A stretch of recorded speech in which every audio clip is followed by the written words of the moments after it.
नमस्कार बंधुगण, आपण मानकु आम चैनल को स्वागत।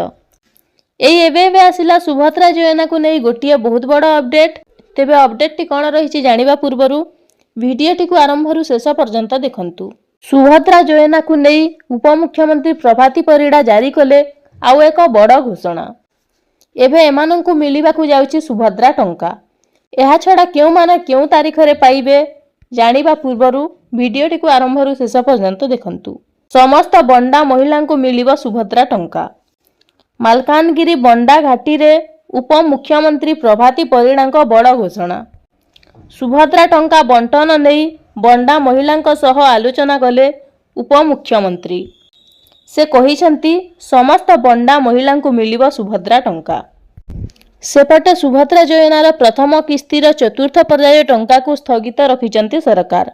तेबे डिसेंबर 25 तारीख रे एही चतुर्थ फेज टंका मिलिबार थिला।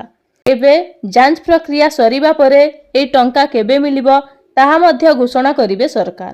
तेबे मिलिथिबा सूचना मुताबक एही जनवरी मास 14 तारीख रे रहिछि मकर संक्रांति ओ एही तारीख रे मध्य टंका मिली पारे। हेले ए नै मध्य सरकार को तरफरु कोनोसी मध्य घोषणा होई नाही।